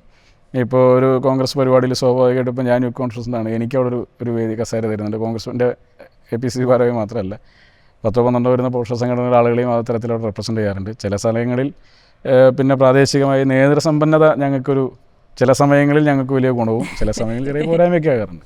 പക്ഷേ എങ്കിൽ തന്നെയും അവിടെ പിന്നെ അതൊരു അങ്ങനെ വൈരാഗ്യ ബുദ്ധിയിലേക്ക് പോകുന്ന രീതിയിലുള്ള കാര്യങ്ങളൊന്നും ഒരിക്കലും ഉണ്ടായിട്ടൊന്നുമില്ല. അതൊക്കെ വളരെ സ്പോൺസർ സ്പിരിറ്റിൽ പോകുന്ന ഒരു കാഴ്ച മാത്രമാണ്. കുറച്ചൊക്കെ ഉണ്ട്, ഇല്ല ഞാൻ പറയുന്നില്ല. സത്യൻ അന്തിക്കാടിൻ്റെ പിന്നെ സിനിമയിൽ നമ്മുടെ ഇന്ത്യൻ പ്രണയകഥയൊക്കെ കാണുമ്പോഴൊക്കെ നമ്മളുടെയൊക്കെ കുടുംബങ്ങളും കൂട്ടുകാരൊക്കെ ഇരുന്ന് കാണുമ്പോഴൊക്കെ എല്ലാവരും പെട്ടെന്ന് റിലേറ്റഡ് ആണ്. ഇപ്പോൾ എൻ്റെ വീടിൻ്റെ മുകളിലും വീടിൻ്റെ തൊട്ടടുത്തുള്ള കോഴിക്കോടിൻ്റെ മുകളിലും ഒരു ഫ്ലെക്സ് ഉണ്ടായിരുന്ന ഒരു സമയത്ത് ഫ്ലെക്സ് വെറുതെ കളയണ്ടല്ലോ എന്നുള്ളത് കൊണ്ട് ഇവർ കൊണ്ടുവെക്കുന്നത്. അപ്പോൾ ഞാനിത് കാണുന്ന സമയത്ത് പിന്നെ പെട്ടെന്ന് ഇങ്ങനെ നമുക്ക് കണക്റ്റഡ് ആണ്, റിലേറ്റഡ് ആണ്. വീടിൻ്റെ കോഴിക്കോടിൻ്റെ മുന്നിൽ അത് എന്നാ പറഞ്ഞല്ല, നമ്മളെന്തെങ്കിലുമൊക്കെ ബോർഡുകളൊക്കെ വെക്കുമ്പോൾ ഞാൻ മത്സരിച്ച സമയത്ത്, ജില്ലാ പഞ്ചായത്ത് മത്സരിച്ച സമയത്ത് പിന്നെ അച്ചടിച്ച് വെച്ചിരുന്ന ഫ്ലെക്സ് ബോർഡുകളെല്ലാം തന്നെ ഇലക്ഷൻ കഴിഞ്ഞ സമയത്ത് നീക്കം ചെയ്യണമല്ലോ. ഇതവിടെ കൊണ്ടുവയ്ക്കും. കുറേയൊക്കെ പാർട്ടി ഹൗസുകൾ വെച്ചു, കുറച്ചൊക്കെ എടുക്കാൻ വേണ്ടി പോയമാരെ കൂടി വീട്ടിൽ കൊണ്ടുവച്ചു. അപ്പോൾ വീട്ടിലിരിക്കുമ്പോൾ ഇത് വേണമെങ്കിൽ പിന്നെ ചോർച്ചില്ലാണ്ടൊക്കെ ഉപയോഗിക്കാൻ കഴിയുന്ന സാധനമൊക്കെയാണല്ലോ. അപ്പോൾ അവരത് ഉപയോഗിക്കും. അപ്പോൾ ചിലപ്പോൾ ചില ദിവസങ്ങൾ നമ്മൾ നോക്കുമ്പോൾ നമ്മുടെ മുഖം കാണും, അത് സ്വാഭാവികമായിട്ട് കിടക്കുന്നതാണ്. അതൊക്കെ ഇതിൻ്റെ ഒരു അതിലങ്ങനെ ഇന്ത്യൻ പ്രണയകഥയിൽ കാണുന്ന പോലെ ഈ ഒരു വൈറൽ ഓട്ടം ഉണ്ടായിരുന്നല്ലോ ഫഹദ് ഫാസിലിന്റെ, അതുപോലെ ഓടിയിട്ടുണ്ടോ? അതുപോലെ ഓടിയിട്ടില്ല എന്നുള്ളതാണ് കേരളത്തിലെ സത്യത്തിൽ. അതിൽ ചില ട്രോളുകൾ ഞങ്ങളൊക്കെ ആസ്വദിച്ചിരിക്കുമ്പോഴും നിങ്ങളൊരു കാര്യമല്ലേ ചോദിച്ചത്, കോൺഗ്രസിന് അങ്ങനെ ട്രോളാം, തിരിച്ച് CPM അങ്ങനെ ട്രോൾ ചെയ്യാൽ, സീരിയസ് ആയി വിമർശിച്ചാൽ, തമാശയ്ക്ക് കളിയാക്കിയാൽ. ഇപ്പോൾ സന്ദേശ സിനിമയൊക്കെ ആ കാലത്ത് സോഷ്യൽ മീഡിയ ഉണ്ടായിരുന്നെങ്കിൽ ഇവർ സോഷ്യൽ മീഡിയയിലൂടെ പിന്നെ പരസ്യമായി ബഹിഷ്കരിക്കാനുള്ള ആഹ്വാനം കൊടുത്താനില്ലേ. അന്ന് അതില്ലാത്തതുകൊണ്ടല്ല എൻ്റെ തെളിവില്ലാത്തത്. അന്ന് എത്ര കേൾക്കുമാർ കാണാതെ പോയിട്ടുണ്ടാവും. ഇപ്പോൾ TV ഒന്നും കണ്ട ആൾക്കാരൊക്കെ ഉണ്ടാവുമല്ലോ. അപ്പോൾ അങ്ങനെ കോൺഗ്രസിനെ വിമർശിച്ചുകൊണ്ട് ആരും അങ്ങനെ ഒരു സിനിമയും ഞങ്ങളാരും ബഹിഷ്കരിക്കുക കാര്യങ്ങളുണ്ടായിട്ടൊന്നുമില്ല. പൊതുവെ KSUക്കാരെ സംബന്ധിച്ച് അങ്ങനെ ഓടുന്നവരാണെന്നുള്ള അഭിപ്രായം ഉണ്ടാകില്ല. കാരണം പഠിക്കാൻ ചെല്ലുന്ന സകലമാന കോളേജുകളിലും ചേരുന്ന ഇടങ്ങളിലെല്ലാം SFIയുടെ ഒരു വലിയ മേധാവിത്വമുള്ള ഈ കാലത്ത് ഒരു കാലത്ത് KSUൻ്റേതാണ്. അപ്പോൾ SFIയുടെ വലിയ മേധാവിത്വമുള്ള ക്യാമ്പസുകളാണ്. KSU എന്ന 3 അക്ഷരം പറഞ്ഞ് പൂർത്തിയാക്കുന്നതിന് മുമ്പ് അടി വീഴുന്ന സ്ഥലങ്ങളാണ്. പക്ഷേ എന്ന് വെച്ചാൽ ഞങ്ങളത് പറയാതിരുന്നിട്ടില്ല. ഗോകുൽ സുരേഷ് അഭിനയിച്ചൊരു സിനിമയുടെ ഒരു ഇതിൽ പിന്നെ പറയുന്നുണ്ട്, ഞാനൊരു സഖാവല്ലട നിന്നെ സഹായിക്കാണ്ടിരിക്കാൻ പറ്റുമോ. അങ്ങനെ സഹാക്കന്മാരൊക്കെ ഈ നാട്ടിലെ ആളുകൾ സഹായിച്ചിട്ട് എത്രയോ കുടുംബങ്ങൾ രക്ഷപ്പെട്ടു പോകുന്ന സാഹചര്യമാണ്. അങ്ങനെയൊക്കെ ഉണ്ടായിട്ടുണ്ടോ? വലിയ വിരോധാഭാസം, ഭയങ്കര ക്ലീശയാണ്. നമുക്ക് കേൾക്കുമ്പോൾ തന്നെ വല്ലാതെ ഒരു ക്രിഞ്ചടിക്കുന്ന കുറേ സാധനങ്ങളായിരിക്കുമല്ലോ. പൊളിറ്റിക്കൽ ക്രിഞ്ച് ഏറ്റവും കൂടുതൽ പറയുന്ന ഒരു പാർട്ടി SFI ആണെന്ന് എനിക്ക് തോന്നിയിട്ടുണ്ട്. ഗുൽമോഹർ പൂക്കുമ്പോൾ എന്നൊക്കെ പറഞ്ഞിട്ടൊക്കെ ഇതൊന്നും അറിഞ്ഞിട്ടല്ലോ പറയണതൊക്കെ. ഒരിടത്ത് കണ്ട് കോപ്പി പേസ്റ്റ് ചെയ്ത് ക്യാമ്പസിൽ കൊണ്ട് നേരെ കൊണ്ട് ഒരു എൻ്റെ കരിക്കട്ട കൊണ്ട് എഴുതി വെച്ച്, അപ്പോൾ ഒരു കരിക്കട്ട കൊണ്ട് പിന്നെ നെരൂദയുടെ ഒരു വാചകം എഴുതി വെച്ചാൽ അവൻ ആ ക്യാമ്പസിലെ ഏറ്റവും വലിയ ബുദ്ധിജീവിയായി. പിന്നെ അവനെ വിളിക്കുന്നത് പിന്നെ അവനെ ഏട്ടനായി. സഖാവൊക്കെ ഞാൻ ലോക്കലിലൊക്കെ പഠിക്കുന്ന സമയത്ത് കുറേ ഏട്ടന്മാരെയും ഞങ്ങൾ ഇക്കന്മാരെയൊക്കെ കുറേ കണ്ടിട്ടൊക്കെ. അപ്പോൾ ഞങ്ങൾ തിരിച്ച് ഇപ്പോൾ ഞങ്ങളൊക്കെ വലിയ സുഹൃത്തുക്കളെയാണ്, ഞങ്ങൾ അങ്ങനെയൊക്കെ ട്രോളാറുണ്ട്. അപ്പോൾ ഇതൊരു അവതരിപ്പിക്കലാണ്. അങ്ങനെ നന്നായി അവതരിപ്പിക്കാൻ അവർക്കറിയാം എന്നൊരു മികവ് SFIക്ക് ഉണ്ട്. പുസ്തകമൊക്കെ വായിക്കാൻ സമയം കിട്ടാറുണ്ടോ ഈ തിരക്കിൻ്റെ ഇടയിലൊക്കെ? ശ്രമിക്കാറുണ്ട്. പിന്നെ അതിപ്പോൾ ഈ ഫോൺ വന്നതിന് ശേഷം, മുമ്പ് ഒരു ശീലം ഉണ്ടായിരുന്നു. പിന്നെ എനിക്ക് തോന്നുന്നു കുറച്ചും കൂടി എല്ലാവരെ പോലെ തന്നെ ഇതിലേക്ക് കുറേ കൂടി അഡിക്റ്റഡ് ആയതിനു ശേഷം നമ്മൾ പിന്നെ വായിക്കാൻ എടുത്താലും ഒരു മെസ്സേജോ ഒരു കോളോ വന്നാൽ പതുക്കെ അതിലേക്ക് നോക്കി പിന്നെ നമ്മൾ വഴിതിരിഞ്ഞു പോകും. പിന്നെ നമ്മൾ പോയി തിരിച്ചു വരാൻ സമയം. ചില നേരത്ത് പിന്നെ എനിക്ക് തോന്നുന്നു ഈ ആബ്സെന്റ് മൈൻഡ് കുറച്ച് കൂടി തുടങ്ങിയത് ഇതിൻ്റെ ഉപയോഗം കൂടിയതിന് ശേഷമാണ്. അതിൻ്റെ ഒരു പ്രശ്നം. ഈ രാഷ്ട്രീയ തിരക്ക് മാറ്റി നിർത്തിയ ജനീഷിന് എന്ത് ചെയ്യാനാണ് ഏറ്റവും ഇഷ്ടം? അങ്ങനെ വേറൊരു ഇഷ്ടമില്ല. ഇത് തന്നെയാണ് ഒരു 10-21 വർഷക്കാലത്തോളമായിട്ടുള്ള ജീവിതത്തിൻ്റെ പ്രധാനപ്പെട്ട. ഒഴിവ് സമയം ഇല്ലാഞ്ഞിട്ടാണോ? അങ്ങനെയല്ല, ഒഴിവ് സമയം ഉണ്ടായി വെറുതെ ഇരിക്കുക എന്നുള്ളത്. വേറെ പ്രത്യേകിച്ച് കുറച്ച് നേരമൊന്ന് വെറുതെ ഇരിക്കാൻ പറ്റിയ ഹാപ്പിയാണ്, അത്രേ ഉള്ളൂ. വേറെ നമുക്ക് എല്ലാവർക്കും ഉള്ള മടി എനിക്കുമുണ്ട്. സിനിമ കാണാനൊന്നും അങ്ങനെ അത് ഇതിൻ്റെ ഭാഗമാണല്ലോ. അങ്ങനെയൊക്കെ പോകും, കൂട്ടുകാരായിട്ട് പോകും, സുഹൃത്തുക്കളായിട്ട് രാഷ്ട്രീയ പാർട്ടിയിലെ സുഹൃത്തുക്കളായിട്ട് തന്നെ പോകാറുണ്ട്. പിന്നെ ഒരു ഘട്ടം കഴിഞ്ഞപ്പോൾ അവരൊക്കെ കല്യാണം കഴിഞ്ഞ് പോയപ്പോൾ പിന്നെ എനിക്ക് സിനിമ കാണാൻ പോകുന്ന ആളുകളാണ് കമ്പനി കുറഞ്ഞു തുടങ്ങി. പിന്നെ ഞാനും കല്യാണം കഴിഞ്ഞപ്പോൾ പിന്നെ സ്വാഭാവികമായിട്ട് പിന്നെ അവരോട് പോകുക. അനൗദ്യോഗികമായിട്ടാണെങ്കിലും കൊടുങ്ങല്ലൂർ സജീവമായി പ്രചരണത്തിന് ഇറങ്ങിയെന്നുള്ളൊരു വാർത്ത കേട്ടല്ലോ. ഒരു MLA ആണോ നമ്മുടെ മുന്നിൽ? കൊടുങ്ങല്ലൂർ MLA. അനൗദ്യോഗികമായ പ്രചരണം എന്ന് പറയാൻ പറ്റില്ല. ഞാൻ ചെറുപ്പം മുതലേ പ്രവർത്തിക്കുന്ന ഒരു പ്രദേശമാണ്. KSUവിൻ്റെ നിയോജകമണ്ഡലം കമ്മിറ്റിയുടെ പ്രസിഡന്റ് ആയിരുന്നു അവിടെ. യൂത്ത് കോൺഗ്രസിൻ്റെ എൻ്റെ ആദ്യത്തെ പോസ്റ്റ് നിയോജകമണ്ഡലം കമ്മിറ്റിയുടെ സെക്രട്ടറിയാണ്. ഏറ്റവും ഡൗൺലൈനിൽ നിന്നിട്ടാണ് വന്നിട്ടുള്ളതൊക്കെ. അപ്പോൾ അന്ന് അസംബ്ലി കമ്മിറ്റിയുടെ ഭാരവാഹിയായിരുന്ന കാലം മുതലേ അങ്ങനെ പോകുന്നൊരു സ്ഥലമാണ്. അപ്പോൾ അവിടങ്ങളിലൊക്കെ ഇപ്പോൾ ഈ അടുത്ത് മാത്രമായിരിക്കും കോൺഗ്രസിൻ്റെ ഒരു യോഗം ഉണ്ടെങ്കിൽ അതിൽ ഒരു മൈക്കിന് മുമ്പിൽ പ്രസംഗിക്കാത്ത ഒരു ദിവസം ഉണ്ടാകുന്നത് അത് ഈ സമീപ ദിവസങ്ങളിൽ യൂത്ത് കോൺഗ്രസ് പ്രസിഡൻ്റൊക്കെ ആയതിനു ശേഷം അവിടുത്തെ അവൈലബിലിറ്റി കുറഞ്ഞതിന് ശേഷമാണ്. അതിന് മുമ്പെല്ലാം നമ്മളെ സംബന്ധിച്ച് ഏത് തെരഞ്ഞെടുപ്പ് വന്നാലും എന്ത് പരിപാടികൾ വന്നാലും എല്ലായ്പ്പോഴും സജീവമായിട്ട് നിൽക്കുന്നൊരു സ്ഥലം തന്നെയാണ്. ഇപ്പോൾ തെരഞ്ഞെടുപ്പിനോട് അനുബന്ധിച്ചുള്ള കാര്യങ്ങളൊക്കെ തന്നെ നമ്മൾ സജീവമാണ് മുൻകാലങ്ങളിലൊക്കെ. അതൊക്കെ തന്നെ ഇപ്പോഴും തുടർന്ന് മാത്രമേ ഉള്ളൂ. ഞാൻ അനൗദ്യോഗിക പ്രചരണം എന്ന് പറയുന്നതിന് സാധിക്കില്ല. അത് നമ്മുടെ സംഘടനാ പ്രവർത്തനത്തിൻ്റെ ഭാഗമായി ഞാൻ അവിടെയാണ് KSU ഭാരവാഹിയായിരുന്നത്, യൂത്ത് കോൺഗ്രസ് ഭാരവാഹിയായിരുന്നത്. പിന്നെ യൂത്ത് കോൺഗ്രസ് ജില്ലാ പ്രസിഡന്റ് ആയിരുന്നപ്പോഴും സംസ്ഥാന വൈസ് പ്രസിഡന്റ് ആയിരുന്നപ്പോഴും കൂടുതൽ സമയം ജില്ലാ പ്രസിഡന്റ് ആയിരുന്നപ്പോൾ അത്രയില്ല. പക്ഷേ അതിന് ശേഷമുള്ള സമയങ്ങളിലൊക്കെ കൂടുതൽ സമയം ഉണ്ടായിരുന്നൊരു പ്രദേശമാണ്. പിന്നെ നമ്മുടെ നാട്ടിലെ പാർട്ടി അത് നമ്മുടെ ഉത്തരവാദിത്തമാണ്. അത് സംഘടന ശക്തിപ്പെടുത്തി നിർത്തുക എന്നുള്ളത് നമ്മുടെ ഉത്തരവാദിത്തമാണ്. അതിൻ്റെ കാര്യങ്ങൾ ദൈനംദിനം നടക്കുക എന്നുള്ളത് നമ്മൾ കേരളം മുഴുവൻ പോയാലും അവനവൻ്റെ സ്ഥലത്ത് അത് ചെയ്യണം എന്നുള്ളതുകൊണ്ട്. അപ്പോൾ അതിൻ്റെയൊക്കെ ഭാഗമായിട്ടുള്ള പ്രവർത്തനമൊക്കെ തന്നെ. വലിയ പ്രതീക്ഷയുണ്ടോ UDF വരും എന്നുള്ളത്? വലിയ പ്രതീക്ഷയല്ല. UDF ഇത്തവണ കേരളം ഭരിക്കും എന്നുള്ളത് തന്നെയാണ്. ആരായിരിക്കും മുഖ്യമന്ത്രി? ഇപ്പം UDF വന്നാൽ ഓരോ വർഷം ഓരോ മുഖ്യമന്ത്രി ആയിരിക്കും എന്നൊക്കെയുള്ള ട്രോളുകളൊക്കെയാണ്. ഇപ്പോൾ KC വേണുഗോപാൽ, രമേശ് ചെന്നിത്തല, സതീശൻ, അങ്ങനെയൊക്കെ പേര്. LDF വന്നാൽ ആരായിരിക്കും മുഖ്യമന്ത്രി? LDF വന്നാൽ ആരായിരിക്കും മുഖ്യമന്ത്രി? LDF വന്നാൽ സ്വാഭാവികമായിട്ട് LDF പല പേരുകൾ വരുന്നില്ലല്ലോ. UDFനെ സംബന്ധിച്ച് അതാ പ്രശ്നം. ഒരു ഡെമോക്രാറ്റിക് പാർട്ടിയിൽ ഒരുപാട് ആളുകളുണ്ടാവും. ഒരുപാട് മൾട്ടിപ്പിൾ ലീഡർഷിപ്പ് ഉള്ളത് കോൺഗ്രസിൻ്റെ ഒരു കപ്പാസിറ്റിയാണ്. അപ്പുറത്ത് ഇപ്പോഴത്തെ രാജാവ് നാട് പിന്നെ ആള് കഴിഞ്ഞാൽ പിന്നെ ആര്? അല്ല, അത് എല്ലാ രാജാവ് കഴിഞ്ഞാൽ പിന്നെ ആരോ ഒരു നെക്സ്റ്റ് ഒരു പേര് സാധ്യതയുള്ളൊരു പേര് എന്ന് പറയും. ഗോവിന്ദ മാഷ് മുഖ്യമന്ത്രിയാവുന്ന അത് നിങ്ങൾ തന്നെ ചിരിക്കുക, പഴയ സഭക്കാരിയല്ലേ, നിങ്ങൾ തന്നെ ചിരിക്കുക. പിന്നെ അല്ല, LDF-നെ സംബന്ധിച്ച് എല്ലാ കാലത്തും ഇപ്പൊ തെരഞ്ഞെടുപ്പ് വരുന്ന ഞാൻ ഇടയ്ക്ക് വളരെ സീരിയസ് ആയിട്ട് സമയത്താണെങ്കിലും ആലോചിക്കാറുണ്ട്, പിണറായി വിജയന് ശേഷം കേരളത്തിനകത്ത് CPM വീണ്ടും ഭരിച്ചാൽ ആരായിരിക്കും അടുത്ത മുഖ്യമന്ത്രി? ഞാൻ പറയട്ടെ. അല്ല, പൊതുവെ ഇലക്ഷൻ വരുന്ന സമയത്ത് ഇപ്പൊ LDF-ന്റെ ആണെങ്കിലും ഈ 10 വർഷക്കാലത്താണ് ഇപ്പൊ പിണറായി വിജയനെ മുൻനിർത്തിയിട്ടൊരു പ്രചരണവും കാര്യങ്ങളൊക്കെ ഉണ്ടാകുന്നത്. ഇപ്പോൾ ഈ സമയത്തും പിണറായി വിജയൻ തന്നെയാണ് നയിക്കുക എന്നുള്ള ഒരു തീരുമാനത്തിലേക്ക് LDF എത്തിയിട്ടുണ്ട്. പക്ഷേ യു ഡി എഫിലേക്ക് വരുന്ന സമയത്ത് അങ്ങനെ ഒരു തീരുമാനത്തിൽ എത്താൻ പറ്റുന്നില്ല. അപ്പോൾ അത് ആ ഒരു യോജിപ്പില്ലാത്തതിൻ്റെ കൂടി സൂചനയല്ല? അല്ല, തെരഞ്ഞെടുപ്പിൻ്റെ ഒരു കാലഘട്ടത്തിലും UDF മുഖ്യമന്ത്രി സ്ഥാനാർത്ഥിയെ നേരത്തെ കൂട്ടി പ്രഖ്യാപിച്ച് മത്സരിച്ചിട്ടില്ല. നിലവിൽ മുഖ്യമന്ത്രിയായിരിക്കുന്ന ഒരു ഗവൺമെൻറ് ഉണ്ടെങ്കിൽ ആ മുഖ്യമന്ത്രി തന്നെ സ്വാഭാവികമായിട്ട് തെരഞ്ഞെടുപ്പ് ലീഡ് ചെയ്യുക എന്നുള്ളത് കോൺഗ്രസിൻ്റെ ഒരു രീതിയുടെ ഭാഗമായിട്ടുണ്ടാകാറുണ്ട്. അതല്ലാതെ ഒരു തെരഞ്ഞെടുപ്പിൽ പോലും നേരത്തെ മുൻകൂട്ടി ഇന്ന ആളാണ് മുഖ്യമന്ത്രി എന്ന് കണക്കാക്കി അയാളിലേക്ക് ഫോക്കസ് ചെയ്തിട്ടുള്ളൊരു തെരഞ്ഞെടുപ്പ് ഒരു കാലഘട്ടത്തിൽ ഉണ്ടായിട്ടില്ല. പൊളിറ്റിക്സ് നയിക്കട്ടെ, രാഷ്ട്രീയത്തിൻ്റെ ഭാഗമായിട്ടൊരു തെരഞ്ഞെടുപ്പാണല്ലോ. രാഷ്ട്രീയം നയിക്കും എന്നൊരു കാഴ്ചപ്പാടിൽ ഞങ്ങൾക്ക് മുന്നോട്ട് പോകാൻ ഞങ്ങൾക്ക് ആത്മവിശ്വാസക്കുറവില്ല. കോൺഗ്രസിനാണല്ലോ വോട്ട്, മുഖ്യമന്ത്രി ആകാൻ പോകുന്ന വ്യക്തിക്കല്ലല്ലോ വോട്ട്, മത്സരിക്കുന്ന സ്ഥാനാർത്ഥിക്കല്ലല്ലോ വോട്ട്, പാർട്ടിക്കല്ല വോട്ട്. കൈപ്പത്തി ചിഹ്നത്തിലല്ലേ മത്സരിക്കുന്നത്. CPM മത്സരിക്കുന്ന പോലെ ഞങ്ങൾ കുടം ചിഹ്നത്തിലും പിന്നെ കുടച്ചിഹ്നത്തിലും കുടച്ചക്ര ചിഹ്നത്തിലൊന്നും ഞങ്ങൾ മത്സരിക്കാറില്ലല്ലോ. പരമാവധി കോൺഗ്രസിൻ്റെ കൈപ്പത്തി ചിഹ്നത്തിൽ തന്നെയല്ലേ കോൺഗ്രസ് മത്സരിക്കാറുള്ളൂ. എവിടെയെങ്കിലും നിങ്ങൾ കോൺഗ്രസിൻ്റെ എത്ര സ്വതന്ത്ര സ്ഥാനാർത്ഥികളെ കണ്ടിട്ടുണ്ടാവും? കോൺഗ്രസിന് മത്സരിക്കുന്ന ഒരു സീറ്റിൽ കോൺഗ്രസ് എവിടെയെങ്കിലൊക്കെ പലപ്പോഴും അങ്ങനെ കൊണ്ട് പൊതു സ്വതന്ത്രൻ എന്ന് പറഞ്ഞിട്ട് ഒരു കോൺഗ്രസ് തന്നെ കൊണ്ട് മത്സരിപ്പിക്കാറില്ലല്ലോ. പക്ഷേ CPM അങ്ങനെയല്ലോ, പൊതു സ്വതന്ത്രൻ എന്ന് പറഞ്ഞൊരു CPM കൊണ്ട് മത്സരിപ്പിക്കും, ചിഹ്നത്തിൽ മത്സരിക്കില്ല, അങ്ങനെ ഉണ്ടാകാറുള്ളത്. അപ്പോൾ ഞങ്ങൾ പറഞ്ഞതെന്ന് വെച്ചാൽ വളരെ കൃത്യമായ ബോധ്യത്തോടു കൂടി തന്നെ ഇത് ഈ തെരഞ്ഞെടുപ്പിൽ മുന്നിൽ നിന്ന് ആര് നയിക്കുന്നു എന്നുള്ളതല്ല, മുന്നിൽ നിന്ന് നയിക്കുന്ന ഒരു പ്രത്യയശാസ്ത്രത്തിൻ്റെ വെളിച്ചം ഞങ്ങൾക്കുണ്ട് എന്ന ബോധ്യം ഞങ്ങൾക്കുണ്ട് എന്നുള്ളതാണ് അതിൻ്റെ കാര്യം. അത് ഞങ്ങളിങ്ങനെ പിന്നെ CPM-കാരെ അവതരിപ്പിക്കുന്നത് പോലെ ഭംഗിയുള്ള വാക്കുകളിൽ ഇങ്ങനെ പറഞ്ഞു പോകാറില്ല എന്നുള്ളൊരു പോരായ്മയുണ്ട്. അത് തിരുത്തിപ്പണ്ടാണ്. ജനീഷിൻ്റെ മനസ്സിലെന്നാലും ഒരാളുണ്ടോ ഇന്ന ആൾ മുഖ്യമന്ത്രി ആയാൽ കൊള്ളാമെന്ന് തോന്നുന്ന ഒരു? ഇല്ല, എൻ്റെ മനസ്സിൽ ഇന്ന ആൾ മുഖ്യമന്ത്രി ആയാൽ കൊള്ളാമെന്നുള്ളതല്ല, കോൺഗ്രസിൻ്റെ ഒരു ലീഡർഷിപ്പിലുള്ളൊരു ഭരണം കടന്നു വരാമെന്നുള്ളത്. മുഖ്യമന്ത്രി ആരാകണം എന്നുള്ളതിനെ സംബന്ധിച്ച് പാർട്ടിക്ക് തെരഞ്ഞെടുപ്പിന് ശേഷം കൂടിയാലോചിച്ച് ചെയ്യാവുന്നതിൻ്റെ ഒരു രീതിയുണ്ട്. പാർലമെൻ്ററി പാർട്ടിയുടെ തീരുമാനവും അതോടൊപ്പം തന്നെ ഹൈക്കമാൻഡിൻ്റെ തീരുമാനവും കാര്യങ്ങളൊക്കെ ആയിട്ട് കാലങ്ങളായി നടന്നു പോകുന്ന ഒരു രീതിയിൽ തന്നെ ഒരാൾ മുഖ്യമന്ത്രിയാകും. എന്തായാലും വരാനിരിക്കുന്ന നിയമസഭാ തെരഞ്ഞെടുപ്പ് പൂർത്തീകരിക്കപ്പെടുമ്പോൾ കേരളത്തിനകത്ത് ഒരു ഗദർ ധരിച്ചിരിക്കുന്ന ഒരു കോൺഗ്രസ്സുകാരുണ്ടാവും. തൃശ്ശൂരുകാരനാണല്ലോ. തൃശ്ശൂർ MP എന്നുള്ള നിലയ്ക്ക് സുരേഷ് ഗോപിക്ക് ജനീഷ് എത്ര മാർക്ക് കൊടുക്കും? തൃശ്ശൂർ എനിക്ക് വേണം എന്ന് പറഞ്ഞ് കൊടുത്തു, എത്ര മാർക്ക് കൊടുക്കും? മാർക്ക് കൊടുക്കാതെന്നാൽ വലിയ പ്രയാസമാണ്, പുള്ളി വിലയിരുത്താൻ വലിയ പ്രയാസമാണ്. ഒരു പിന്നെ എനിക്ക് തോന്നുന്നു പിന്നെ ഇപ്പോഴും പുള്ളി പൊളിറ്റിക്സിനെ വേറൊരു രീതിയിലാണ് പുള്ളി കണ്ടുകൊണ്ടിരിക്കുന്നതൊക്കെ. വളരെ ഇമോഷണലായിട്ടൊക്കെയാണ് കാര്യങ്ങളൊക്കെ സംസാരിക്കുന്നത്. അപ്പോൾ ഒരു ജനപ്രതിനിധി സുരേഷ് ഗോപിയുടെ സ്ഥാനത്ത് കേരളത്തിലെ ഏതെങ്കിലും ഒരു വേറൊരു ജനപ്രതിനിധിയാണ് ഒരു മൈക്കിന് മുമ്പിൽ നിന്ന് അല്ലെങ്കിൽ ഒരു ചാനലിന് മുമ്പിൽ നിന്ന് പിന്നെ മറ്റേ മോനെ വിളിച്ചാൽ എന്തായിരിക്കും കേരളത്തിലെ? അപ്പോൾ സുരേഷ് ഗോപിക്ക് നമ്മളത് അനുഭവിച്ചു കൊടുത്തു. പിന്നെ അദ്ദേഹത്തിന് പലപ്പോഴും പറ്റുന്നൊരു പ്രശ്നം, അദ്ദേഹത്തിനോട് അടുപ്പമുള്ള ആളുകൾ പറയുന്നത് അദ്ദേഹത്തിന് പേഴ്സണൽ സംസാരിക്കുമ്പോൾ വളരെ ഒക്കെയാണ് ഇതൊക്കെ നമ്മൾ സിനിമയിൽ കാണുന്ന പോലെയൊക്കെ തന്നെ. പക്ഷേ ക്യാമറ ഓണാക്കിയ പിന്നെ പെട്ടെന്ന് പുള്ളി ഭരത്ചന്ദ്രൻ IPS ആവും. പിന്നെ ഈ ചാനൽ ക്യാമറ കാണുമ്പോൾ അതിൻ്റെ അപ്പുറത്ത് രഞ്ജിത്ത് പണിക്കർ കൂടി നിൽക്കുന്നുണ്ടെന്ന് തോന്നുന്നൊരു കുഴപ്പമാണ്. അപ്പോൾ വേഗം ഭരത്ചന്ദ്രനാകുന്നു, അല്ലെങ്കിൽ പിന്നെ മറ്റേ എന്താണ് അദ്ദേഹത്തിൻ്റെ വിഖ്യാതങ്ങളായ കഥാപാത്രങ്ങളെ പോലെയൊക്കെ സിനിമാറ്റിക്കാണ് പലപ്പോഴും. ഡയലോഗ്സ് എല്ലാം പറയുന്ന കാര്യങ്ങളെല്ലാം ഭയങ്കര സിനിമാറ്റിക് ആയിട്ടാണ് പറയുന്നത്. ഒരു വട്ടം തൃശ്ശൂരിലൊരു ആളുകൾക്കൊരു അബദ്ധം പറ്റി. ഏറ്റവും കൂടുതൽ നിൽക്കുന്ന കോൺട്രവേഴ്സി ആരോഗ്യമേഖലയുമായി ബന്ധപ്പെട്ട് ആരോഗ്യമേഖല ICU-ലാണ്, തകരാറിലായി എന്നുള്ളതാണ്. ഇല്ല, ഇപ്പോൾ അത് വെന്റിലേറ്ററിലാണ്, പൊസിഷൻ മാറി.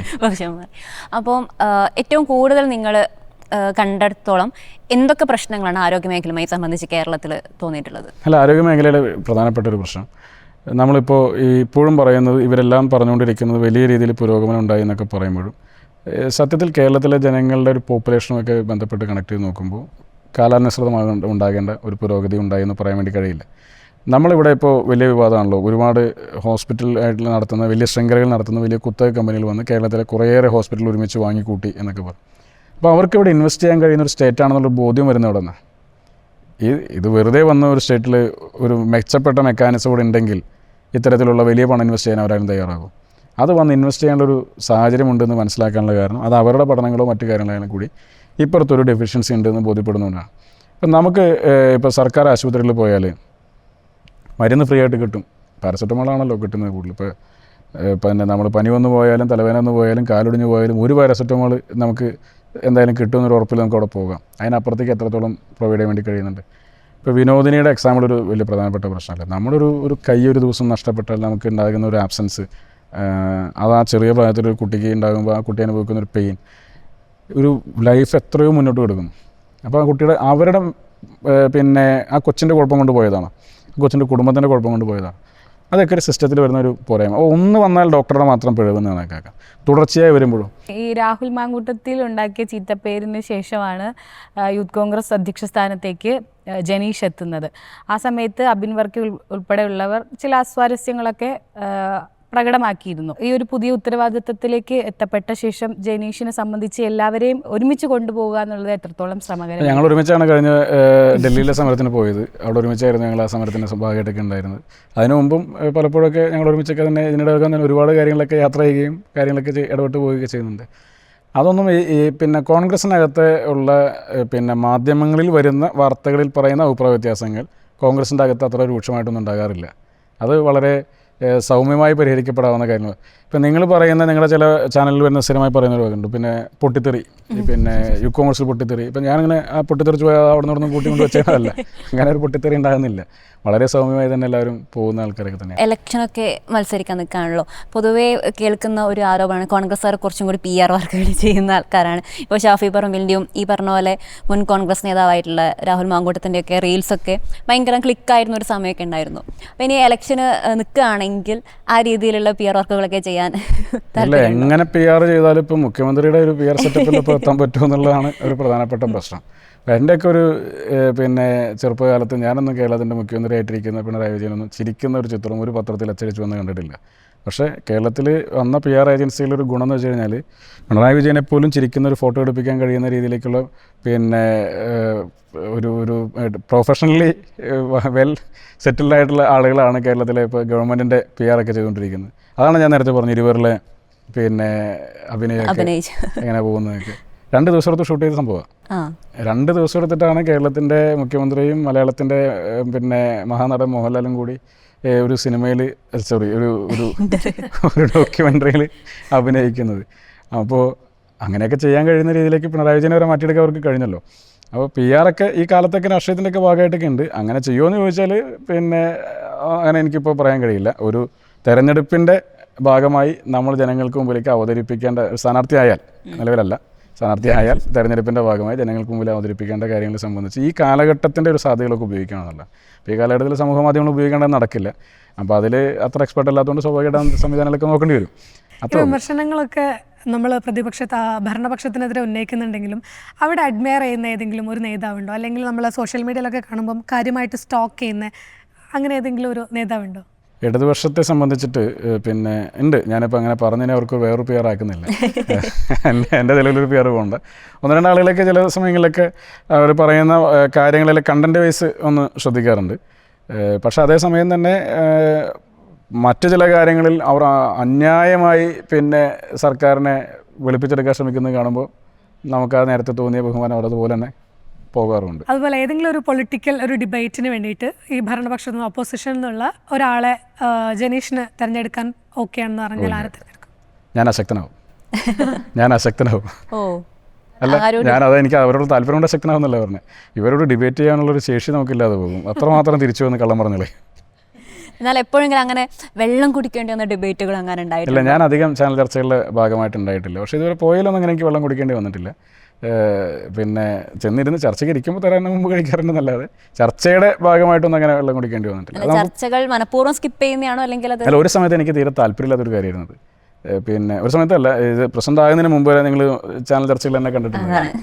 എനിക്ക് പലപ്പോഴും ചാനൽ ഫ്ലോറിനേക്കാൾ കൂടുതൽ താല്പര്യം തോന്നിയത് പിന്നെ ഫിസിക്കലി നമ്മൾ സംഘടനാപരമായി ഗ്യാദർ ചെയ്യുന്ന ആളുകളോടുള്ള കമ്മ്യൂണിക്കേഷനൊക്കെയാണ് പലപ്പോഴും തോന്നിയിരുന്നതൊക്കെ. പൊതുവെ ഈ യൂത്ത് കോൺഗ്രസ്സുകാർക്ക് നേരെ വരുന്ന ആരോപണം അവർ കുറച്ചും കൂടി മീഡിയ സ്പേസ് ആഗ്രഹിക്കുന്ന ആൾക്കാരെന്ന്. പക്ഷെ അതിൽ നിന്നും കുറച്ചും കൂടി വ്യത്യസ്തനാണ് ജനീഷ് എന്ന് തോന്നുന്നു. അതങ്ങനെ ഒരു വഴി തിരഞ്ഞെടുത്തതാണോ? അല്ല, അതങ്ങനെ മനഃപൂർവ്വമായൊന്നുമല്ല. നമ്മൾ നേരത്തെ പറഞ്ഞ പോലെ ഇപ്പോൾ ഞാൻ യൂത്ത് കോൺഗ്രസ് ജില്ലാ പ്രസിഡന്റ് ആയിരുന്നു.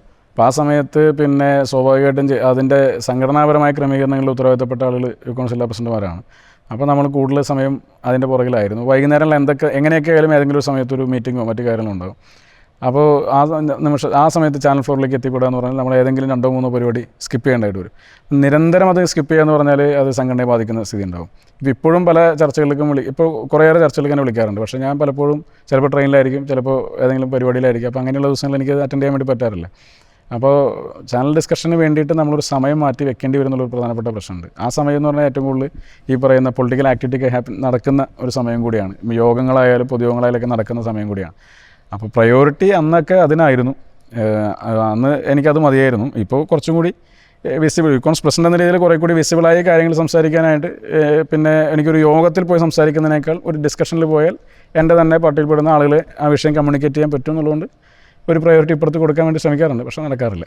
ജനീഷിനെതിരെ വരുന്ന വിമർശനങ്ങളും ട്രോളുകളൊക്കെ ശ്രദ്ധിക്കാറുണ്ട്. ഞാൻ ഇടയ്ക്ക് കുറേയൊക്കെ കണ്ടിരുന്നു. അങ്ങനെ ഇങ്ങനെ കണ്ട് എന്തിനാണ് വിമർശനങ്ങൾ, ചിലത് ട്രോള് പറയുമ്പോൾ കൊടുത്താലോ എന്നൊക്കെ തോന്നാറുണ്ട്. അല്ല, അത് പിന്നെ ചിലതൊക്കെ പിന്നെ ഈ എന്താണ് ട്രോളുകളിൽ പൊളിറ്റിക്കലായിട്ടുള്ള ട്രോള് നമുക്ക് പോസിറ്റീവാണ്.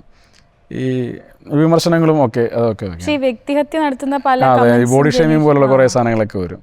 പക്ഷേ ഇതൊക്കെ പറയുന്നത് ആരെന്നുള്ളതാണ് ഒരു പ്രധാനപ്പെട്ട പ്രശ്നം. നമ്മൾ ആളുകളായിട്ട് കമ്മ്യൂണിക്കേറ്റ് ചെയ്യുമ്പോൾ വ്യക്തി എന്ന രീതിയിലല്ലല്ലോ, നമ്മൾ പറയുന്ന ആശയമാണല്ലോ ആളുകളോട് കമ്മ്യൂണിക്കേറ്റ് ചെയ്യുന്നത്, അവരായിട്ട് വിനിമയം ചെയ്യുന്നത്. അതിനിപ്പോൾ എന്തിനാണ് ആറടിപ്പൊക്കവും പിന്നെ ഒരു ജൈഗാൻറ്റിക് ഫിഗറിൻ്റെ ആവശ്യം? കേരളത്തിലെ അംഗങ്ങൾക്ക് എന്തിനാണ് സിക്സ് പാക്ക് എന്ന് ചോദിച്ച പോലെ തന്നെ കേരളത്തിലെ രാഷ്ട്രീയ പ്രവർത്തകർക്ക് ഒരു സിക്സ് പാക്കിൻ്റെ ആവശ്യമുണ്ടെന്ന് എനിക്ക് തോന്നുന്നില്ല. രാഷ്ട്രീയ നേതാക്കന്മാരാണെന്ന് വെച്ചാൽ അത് പിന്നെ സിനിമാ പോസ്റ്ററിന് വെല്ലുന്ന രീതിയിൽ പോസ്റ്റർ അപ്പിയറൻസ് ഉള്ള ഒരു ഫെയറായി കാണാൻ ഭയങ്കര ഗ്ലാമറസ് ആകുന്ന ആളുകളാണ്. ചിലർക്ക് സൗന്ദര്യം ഉണ്ടാകുന്ന അവരെ തെറ്റല്ലല്ലോ എന്ന് പറയുന്ന പോലെ അങ്ങനെ തന്നെ ആകണമെന്ന് നിർബന്ധമൊന്നുമില്ലല്ലോ. ചില കമൻറ്റുകളൊക്കെ ഭയങ്കര നമ്മളതിനെ സർക്കാസായിട്ട് എടുക്കാറില്ല. അത് അവരുടെ ഒരു ദാരിദ്ര്യം, ആശയപരമായ ദാരിദ്ര്യം എന്ന് കണക്കാക്കി വിടാവുന്ന കാര്യമുള്ളൂ. അത് ചില ഒഫീഷ്യൽ പേജിലും കൂടി കാണാറുണ്ട്. ഈ പറയുന്ന ഇങ്ങനെ കംപ്ലൈന്റ് കൊടുക്കണം തോന്നിയിട്ടില്ല. അതുപോലെയൊക്കെ ഒരാൾക്ക് മാനസികമായിട്ടൊരു പ്രശ്നമുണ്ടെങ്കിൽ നമുക്ക് അയാൾക്കാരെ പരാതിപ്പെട്ട കാര്യം അത് അവൻ്റെ ഒരു പ്രശ്നം. കംപ്ലയിൻ്റ് കൊടുക്കാൻ അതിൻ്റെ ഒന്നും കാര്യമൊന്നുമില്ല. അങ്ങനെയൊന്നും ഹർട്ടഡ് ആകുന്ന സാഹചര്യം ഉണ്ടാവാറില്ല. നമ്മൾ ഈ പൊളിറ്റിക്കൽ കറക്റ്റ്നെസ് ഒക്കെ ഏറ്റവും കൂടുതൽ പറയുന്ന ആളുകളല്ലേ ഇടതുപക്ഷം. എന്നിട്ട് അവരുടെ ഭാഗത്തു നിന്ന് അങ്ങനെ അല്ലാത്ത എത്രയോ പ്രയോഗങ്ങൾ നമ്മൾ നിരന്തരം കണ്ടുകൊണ്ടിരിക്കില്ല. ഇപ്പോൾ അരൂർ ഇലക്ഷനിൽ ഷാനിമോൾ ഉസ്മാൻ മത്സരിക്കുമ്പോൾ അന്ന് അവിടെ ഒരു നേതാവ് പ്രസംഗിച്ചത് പൂതന എന്ന് വിളിച്ചിട്ടാണ് പ്രസംഗിച്ചത്. അപ്പോൾ ഇതുപോലെ കുറേയേറെ കാര്യങ്ങൾ ഇവരുടെ നേതാക്കന്മാരുടെ ഭാഗത്ത് തന്നെയുണ്ട്. സ്വാഭാവികമായിട്ട് അവർ അണികളെ സംബന്ധിച്ചിട്ട് അത് തന്നെ ഉണ്ടാവും. പിന്നെ പുതിയ ജനറേഷൻ ഇതിനകത്തൊക്കെ കുറേ കൂടി ഡിഫറൻ്റ് ആണ്. അവരെന്ന് പഴയ തമാശകൾ പലതും നമുക്കിപ്പോൾ പറയാൻ പറ്റാറില്ലല്ലോ. നമ്മൾ സ്കൂളിൽ പഠിക്കുമ്പോൾ പറഞ്ഞിരുന്ന തമാശയും കോളേജ് പഠിച്ചിരുന്ന ഒരു 2 കൊല്ലം മുമ്പ് പറഞ്ഞിരുന്ന പല തമാശ ഇപ്പോൾ പൊളിറ്റിക്കലി കറക്റ്റ് അല്ല. നമ്മളത് പറഞ്ഞാൽ പെട്ടുപോകും. ഇപ്പോൾ ഞാൻ പിന്നെ എൻ്റെ വീട്ടിലെൻ്റെ അനിയൻ്റെയും ചേട്ടൻ്റെയും കുട്ടികളുണ്ട്. അപ്പോൾ ചെറിയ കുട്ടികളാണ്. അപ്പോൾ തൊട്ടടുത്ത് തറവാട്ടിൽ ചേട്ടൻ്റെ മകളിടയ്ക്ക് വീട്ടിൽ വരും. അപ്പോൾ ഞാൻ എപ്പോഴും ഒരു സമയത്ത് സംസാരിച്ചപ്പോൾ എന്തോ പറഞ്ഞപ്പോൾ ഞാൻ ഡി എന്ന് വിളിച്ചു. പെട്ടെന്ന് റൊട്ടേറ്റ് തിരിഞ്ഞിട്ട് എന്നോട് പറഞ്ഞു എന്നെ ഡി എന്ന് വിളിക്കരുത്. അപ്പോൾ അവർക്ക് ആ ഒരു ബോധ്യം ഉണ്ടല്ലോ, എന്നെ ഡി എന്ന് വിളിക്കരുത്. അപ്പോൾ ഞാൻ ഒന്നും കൂടി പ്രവോക്കാൻ വേണ്ടിയിട്ട് ഞാൻ 1-2 വട്ടം വിളിച്ചു. അത് വിളിക്കാൻ പാടില്ല. അത് ഒരു 5-6 വയസ്സുള്ള കുട്ടിക്ക് അങ്ങനെ ഒരു ബോധ്യം ഈ കാലത്തുണ്ട്. അവിടെയാണ് ഇവരൊക്കെ നിന്നിട്ട് ഇതൊക്കെ പറഞ്ഞുകൊണ്ടിരിക്കുന്നത്. ആളുകളുടെ നിറത്തിൻ്റെ പേരിലും രൂപത്തിൻ്റെ പേരിലൊക്കെ. മഹാത്മാഗാന്ധി നമ്മളെ വലിയ രീതിയിൽ സ്വാധീനിച്ച ഒരാളാണ്. മഹാത്മാഗാന്ധിയുടെ അപ്പിയറൻസ് വൈസ് അല്ല ഗാന്ധി നമ്മളെ സ്വാധീനിച്ചത്. ഇന്നും ഗാന്ധി കൊല്ലപ്പെട്ടിട്ടും ഗാന്ധി ഇന്നും നിൽക്കുകയാണല്ലോ. നെൽസൺ മണ്ടേല നമുക്ക് വളരെ ഇഷ്ടപ്പെട്ട ഒരാളാണ്. നെൽസൺ മണ്ടേല ആകാരം അല്ലല്ലോ നമ്മളെ സ്വാധീനിച്ചൊരു കാര്യം. അങ്ങനെ എത്ര ഉദാഹരണങ്ങൾ നമ്മുടെ മുമ്പിലുണ്ട്. അപ്പോൾ ഗാന്ധിയെയും മണ്ടേലയൊക്കെ കണ്ട പോലെ നമുക്ക് മോദിയെ കാണാൻ പറ്റുന്നില്ലല്ലോ. വെൽ ഡ്രസ്ഡാണ്, പിന്നെ നല്ല രീതിയിലുള്ള ഒരു അപ്പിയറൻസിലൂടെ മാത്രമേ അദ്ദേഹം ഒരു സമയത്ത് ഏത് നേരത്തും മാധ്യമങ്ങൾക്ക് മുമ്പിലായാലും എവിടെയും വന്നിട്ടുള്ളൂ. നമ്മളാരും അവരെ കണ്ട പോലെ അല്ലല്ലോ ഇവരാരും കാണുന്നുള്ളത്. അപ്പോൾ പൊളിറ്റിക്സിൽ പിന്നെ രാഷ്ട്രീയ നേതൃത്വ രംഗത്ത് നിൽക്കുന്ന ആളുകളൊക്കെ സുന്ദരന്മാരും സുന്ദരികളും ആകണം എന്നുള്ളതല്ല, അവരുടെ സൗന്ദര്യം അവരുടെ നിലപാടാണ്. ഓക്കെ, ഇനി നമുക്കൊരു റാപ്പിഡ് ഫയർ സെക്ഷനിലേക്ക് കൂടി പോവാം. ജസ്റ്റ് ഞങ്ങൾ കുറച്ച് നേതാക്കന്മാർ പേര് പറയും, എന്താണോ പറയാൻ തോന്നുന്നത് അത് പറയാം. പെട്ടെന്ന് മൈൻഡിലേക്ക് വരുന്ന ആലോചിച്ച് പറയാം, പെട്ടെന്ന് പറഞ്ഞൊരു വിവാദമുണ്ട്. രാഹുൽ ഗാന്ധി. രാഹുൽ ഗാന്ധി ഇന്ത്യയുടെ ഒരു പ്രതീക്ഷയാണ്. ആരും പറയാത്ത ഒരു വാചകം പറഞ്ഞൊരാളാണ്. സ്നേഹത്തിൻ്റെ രാഷ്ട്രീയം പറഞ്ഞ ഈ കാലത്ത് ഗാന്ധിക്ക് ശേഷം അത് രാഹുൽ ഗാന്ധിയാണ്. V D Satheesan. V D Satheesan ഒരു അതിഭീകരമായൊരു ക്ലാരിറ്റി ഉള്ളൊരു നേതാവാണ്. പിണറായി വിജയൻ. പിണറായി വിജയൻ ഇപ്പോൾ ചിരിക്കാനൊക്കെ പഠിച്ചു തുടങ്ങിയിട്ടുണ്ട്. PR എക്സർസൈസിന് എന്തും സാധിക്കും എന്ന് തെളിയിച്ചുകൊണ്ടിരിക്കുന്നുണ്ട്. വെള്ളാപ്പള്ളി നടേശൻ. പിന്നെ സമുദായ നേതാവ് എന്ന നിലയിൽ ഒരു വലിയ കാലത്ത് നിൽക്കുന്നു. ചില സമയങ്ങളിൽ പറഞ്ഞ പരാമർശങ്ങൾ ഒരുപാട് ആളുകൾക്ക് വേദന ഉണ്ടാക്കുന്ന ഘട്ടമുണ്ടായി. ശിവൻകുട്ടി. ശിവൻകുട്ടി വിദ്യാഭ്യാസ മന്ത്രിയാണ്, അത് പലപ്പോഴും മറക്കുന്നു. വസീഫ്. ഒരു യുവജന പ്രസ്ഥാനത്തിൻ്റെ നേതാവാണ്. രാജീവ് ചന്ദ്രശേഖർ. രാജീവ് ചന്ദ്രശേഖരന് പിന്നെ മുണ്ടെടുക്കാൻ അറിയാം, മലയാളത്തിൽ തെറി വിളിക്കാൻ അറിയാം എന്നാണ് ആദ്യം മനസ്സിൽ കയറി വന്നത്. അതൊരു യോഗ്യതയാണെന്നുള്ളത് ഈ അടുത്ത് മനസ്സിലായി. ശശി തരൂർ ലോകം മുഴുവൻ ആദരിക്കുന്ന ഒരു വലിയ എഴുത്തുകാരൻ, സ്കോളറാണ്.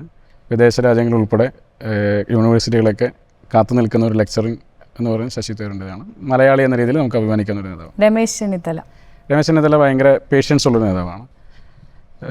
എല്ലാവരും കേൾക്കാൻ ശ്രമിക്കുന്ന, വളരെ പേഷ്യൻസോടുകൂടി പെരുമാറുന്ന ഒരു ആർദ്രതയുള്ളൊരു നേതാവാണ്.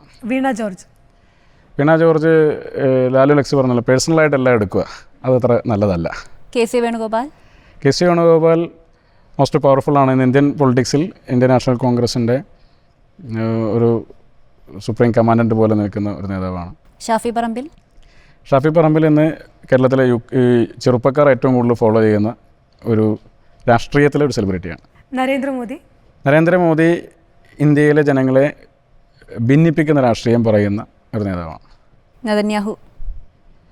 ഇപ്പോൾ യുദ്ധത്തിൽ മനുഷ്യരാണ് പരാജയപ്പെടുന്നത് എന്നുള്ളത് തിരിച്ചറിയേണ്ടിയിരിക്കും.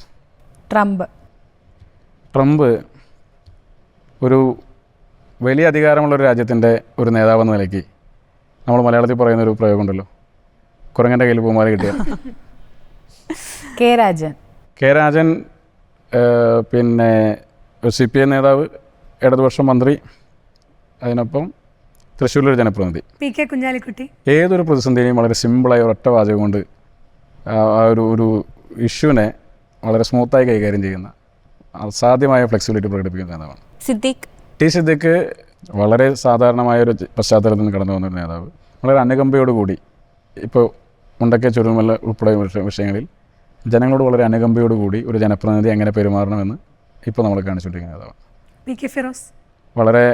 വളരെ സൗമ്യനാണ്, വളരെ പിന്നെ ഹ്യൂമർ സെൻസ് ഉള്ളൊരു നേതാവാണ്. പുറത്ത് കാണുന്നതിനേക്കാൾ കുറേ കൂടി നമുക്ക് ഏറ്റവും അടുത്ത് സ്നേഹത്തോടെ പെരുമാറാൻ കഴിയുന്ന ഒരാൾ കൂടിയാണ്. KSUവിൽ കൂടെയാണ് രാഷ്ട്രീയ പ്രവർത്തനം ആരംഭിച്ചത്. ഇപ്പോൾ ഈ കോളേജുകളിൽ വിദ്യാർത്ഥികൾ തമ്മിൽ SFI KSU അങ്ങനെ സംഘർഷങ്ങളൊക്കെ ഉണ്ടായിട്ടുള്ള എന്തെങ്കിലും അനുഭവങ്ങളൊക്കെ? SFI KSU സംഘർഷത്തിൻ്റെ ഒരുപാട് പിന്നെ എവിഡൻസ് ഇപ്പോഴും നമ്മുടെ ശരീരത്തിലുള്ള ഒരാളാണ്.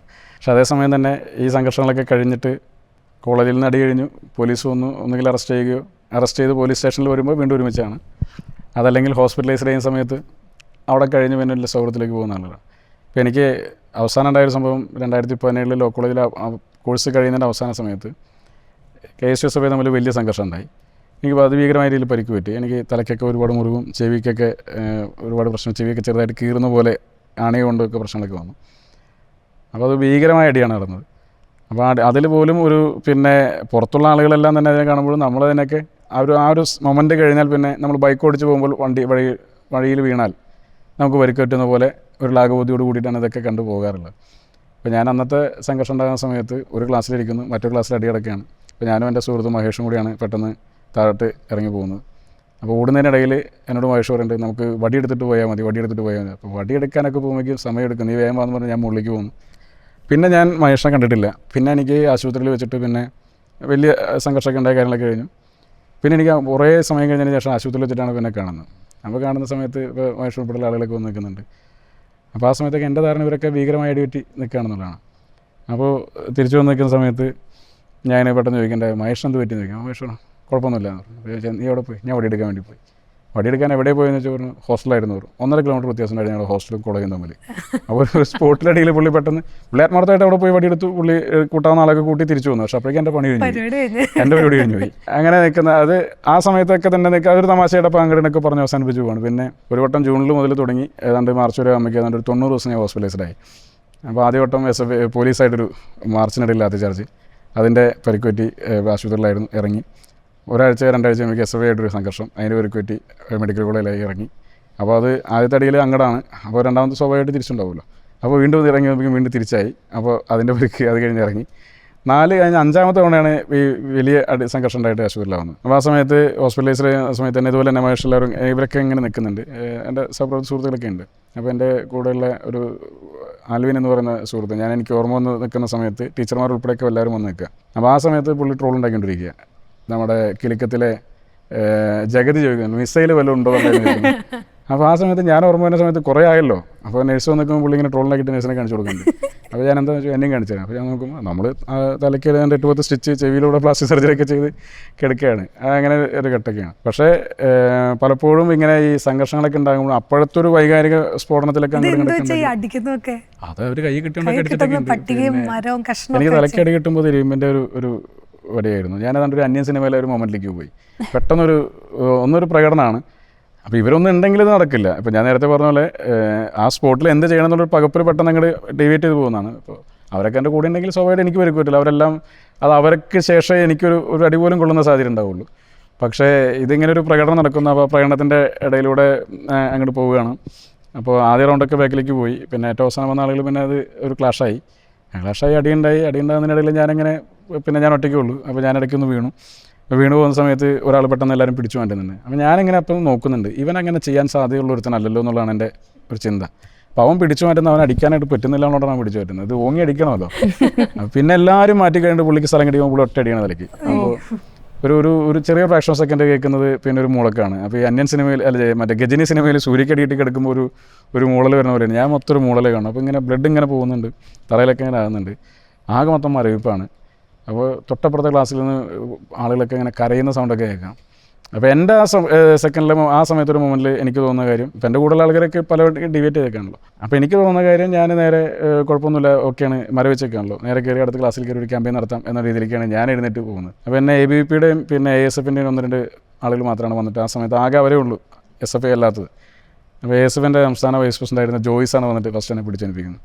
പിന്നെ ഒരു ABVPയുടെ നേതാവ് വന്നു. ഇവരെന്നെ പിടിച്ചപ്പോൾ ഞാൻ കൈ തട്ടിയിട്ട് വിടുക, ഞാൻ ഒന്ന് ക്യാമ്പയിൻ ചെയ്തിട്ട് വരാമെന്ന് പറയും. അപ്പോൾ അവരിങ്ങനെ 2 വട്ടം പിടിക്കുന്നത്. പിന്നെ ലാസ്റ്റ് എന്നോട് ഇങ്ങനെ ഒരു തെറി പറഞ്ഞിട്ട് ജോയ്സിനോട് പറയുന്നുണ്ട്, നീ ചാവാൻ പോവാ, നീ നിങ്ങളുടെ കൂടെ വാന്ന് പറഞ്ഞിട്ട്. അപ്പോൾ അതൊക്കെ ഇങ്ങോട്ട് ഒന്ന് ഒരു അബദ്ധവസ്ഥയിൽ പോകുന്നു.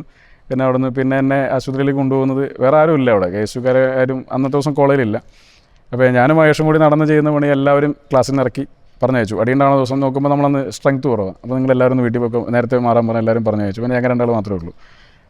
ഞങ്ങളുടെ സുഹൃത്ത് ഹരി എന്ന് പറയുന്ന സുഹൃത്തിനാണ് അപ്പുറത്തെ ക്ലാസ്സിൽ വെച്ചിട്ട് ഭീകരമായിട്ട് അടി കിട്ടുന്നത്. അപ്പോൾ ഈ എല്ലാവരും പറഞ്ഞയച്ചുകൊണ്ട് പിന്നെ വേറെ ആരും അവിടെ ഇല്ല, നമ്മളെ വന്ന് സഹായിക്കാൻ ആരുമില്ല. എന്നെ ഹൈബീഡിൻ്റെ മദറിലുമാണ് ഹോസ്പിറ്റലിലേക്ക് കൊണ്ടുപോകുന്നത്. പുള്ളിക്കാരത്തി അന്നോടെ സ്റ്റുഡൻറ്റാണ്. പുള്ളിക്കാരത്തിയും വേറൊരു ഫ്രണ്ട് കൂടി, സരിത എന്ന ഫ്രണ്ട് കൂടിയാണ്. 2 സ്ത്രീകളാണ് വന്നിട്ട് ആ സമയത്ത്. വേറെ ആരും അടുക്കാൻ പോലും തയ്യാറാകുന്നില്ല. അനുപമാരൊക്കെ വടിയും കാര്യങ്ങളൊക്കെ പിടിച്ചേക്കുന്നുണ്ട്. വടിയും പൈപ്പും കാര്യങ്ങളൊക്കെ ഉണ്ട്. കുറേ ആൾക്കാരാണല്ലോ അല്ലേ, പറയാലോ, കിട്ടിയിട്ടുണ്ട്. അപ്പോൾ അങ്ങനെ ഒരു സംഘർഷത്തിലാണ് അതൊക്കെ സംഭവിക്കുന്നത്. അതിൻ്റെ വീട്ടിലേക്ക് വരുമ്പോൾ എഫക്റ്റ് വേറെയാണ്.